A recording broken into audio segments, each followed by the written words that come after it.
Hello, I'm Daniela. In today's video, we're going to slow stitch some autumn collage strips. Now these are just strips that you can make ahead of time if you choose to, and they are something you can implement into a fabric book. They're a cute little element that uses fabric scraps and a few stitches, and then maybe a little trim. You can even add a button or something like that if you like. It brings the focal point down, so it's very linear. I like to use these as fabric bookmarks within a page, or I'll make a series of them and use them as a collage element covering the entire page.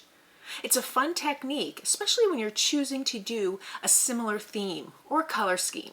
So let's get started. So for this technique, you'll need some fabric scraps. If they coordinate, all the better. And you can obviously choose the fabrics that you like to see how they really go together based on your theme.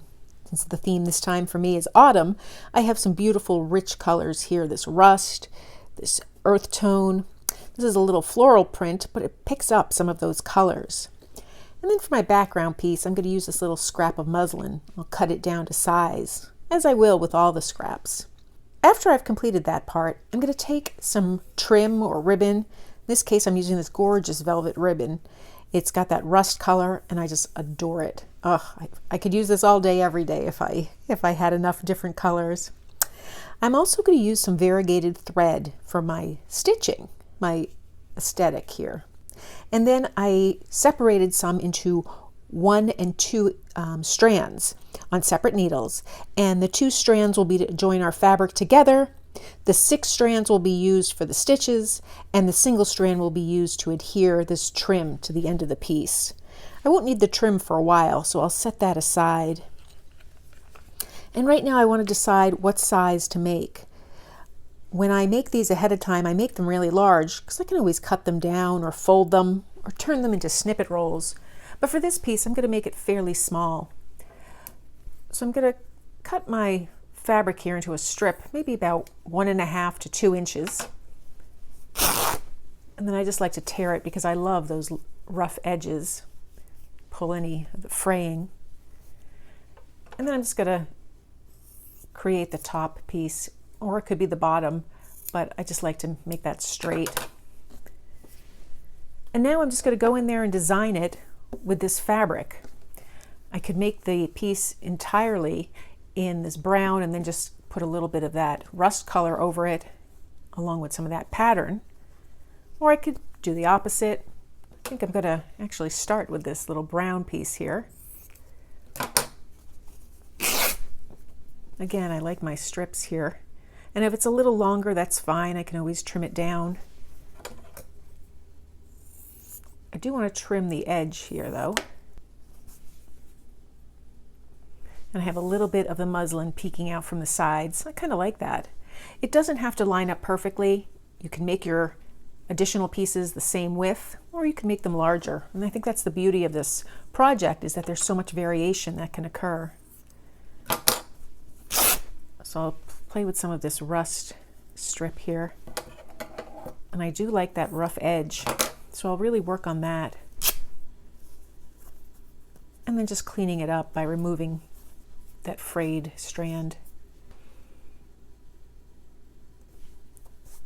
And lastly, I want to put a little bit of this piece.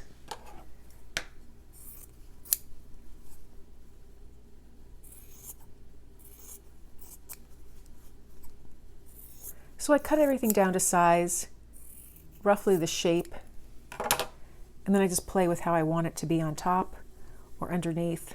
I do think I like it on top. So that's the basic premise for designing with fabric. My base piece here. You could use 1 strip of fabric. You could patchwork a lot more together. I just like the variations. What I'm going for is the color theme of autumn. So from here, I'll just pin it in place so that everything stays where it's supposed to.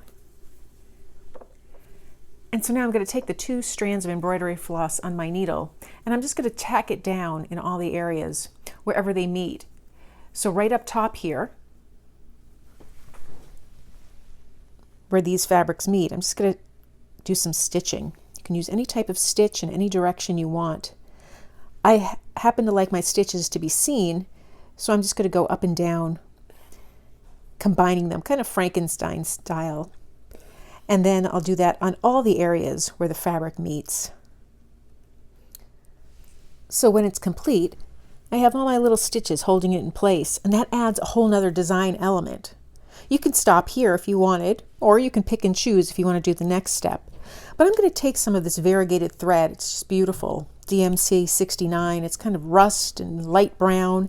And with variegated thread, to really be effective, you need to have lots of stitches because there's quite a few areas on this, quite a length that's the same color more or less. And then it begins to change into a lighter color and a very light color. But I find that when you use variegated thread, you need to have a lot of stitches to really show off that variation. So I'm just going to start here by making little seed stitches. So seed stitches are just little straight stitches that tend to go in different directions. It's a nice filler stitch. It looks like spilled rice.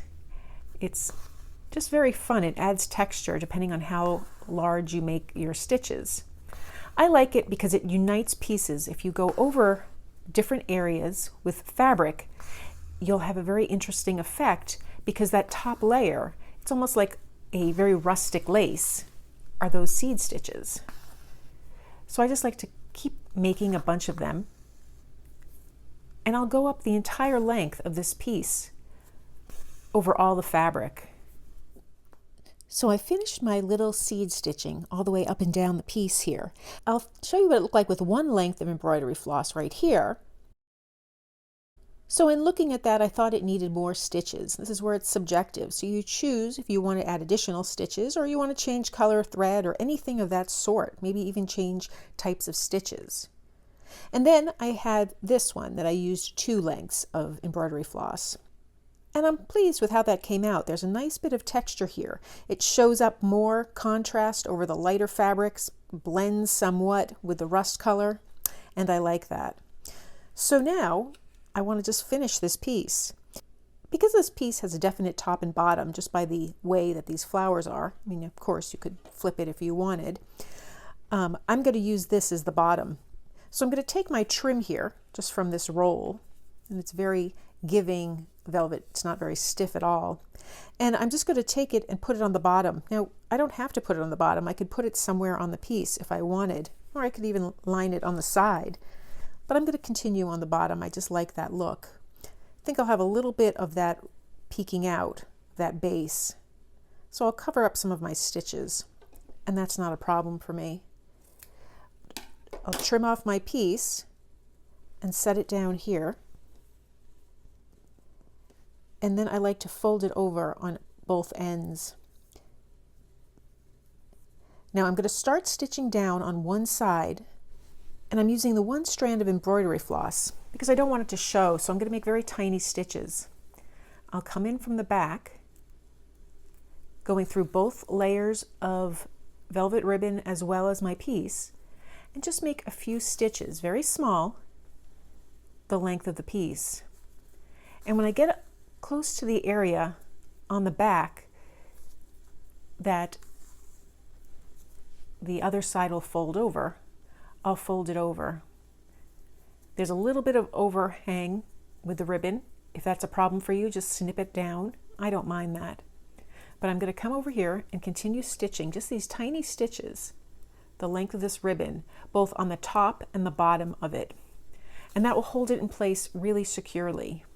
And it gives a nice little trim as well as a focal point. And when you're done, you have this cute little piece here, this fabric collage. Now you can use it in many ways. You can use it as a bookmark in a fabric book. So here I have a fabric book. It's a work in progress. It's not complete, but I have these pages here. I could just place that in between there so I have something interesting in the book. But what I tend to do is I fold it over and then I stitch it down. So it's a moving object, but it's attached to the page. It's mobile, but it's not going anywhere. And I like that look. And I like how it can tie in the themes around. It could also be used similar to this page, where I make a bunch of these strips and just attach them down. There's interesting texture and it ties in a theme. Now let me show you some variations using that same technique. to make different collage strips using that autumn theme. So here's the collage strip from the video, and here's another one using neutrals. And then I have a little piece of ribbon here. It's really cute with little foxes peeking behind the tree. It's just something interesting that draws your eye. It's optional and not required. Here's another one. I used a single strip of fabric. Now this fabric was kind of collage in itself, so it kind of saved me the trouble. I added some trim and those stitches. And I just love how that's looking. You could do a variation. This is a very long strip, and I just sewed some ribbon on the bottom. I collaged my pieces here, and I used a sewing machine just to really speed up the process. I don't have additional stitches. I can always add them, but it gives you an idea of what it looks like with and without the additions of those stitches. Here are some others. They're just collage strips. There's no stitching. I used my sewing machine again for these. But you get the idea. When they're combined on the page, they all tie in because the elements are so similar and the colors as well. These pieces still need the base trim, either ribbon, folded fabric, or actual trim. And then I have two more that I made that have a Halloween theme. So it's close to fall, but it's really a little different. Let me show you those. So these collage strips are a bunch of Halloween fabric with some little pom-pom trim. I think it's kind of cute. It pulls the orange from that little scarecrow. And then with my little witch here, which I love, I have this ribbon with a little bit of a flashy, reflective trim on it, which I thought was cute, a little purple. So I stitched down with purple metallic thread and echoed that in the piece. So this gives me lots of options to use in the future in my work. Now, just a little heads up, we're going to use something like this in the Stitch This Season 2023. So that will take place in November and December.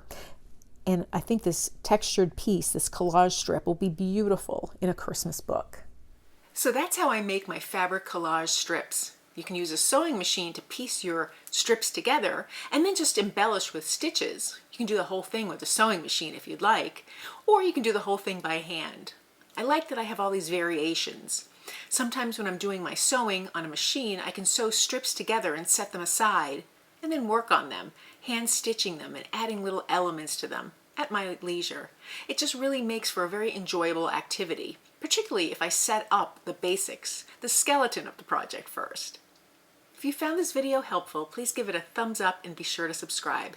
And please consider becoming a paid member of my channel, where I give behind-the-scenes footage, a little peek into my life, and additional techniques. Thanks for joining me today.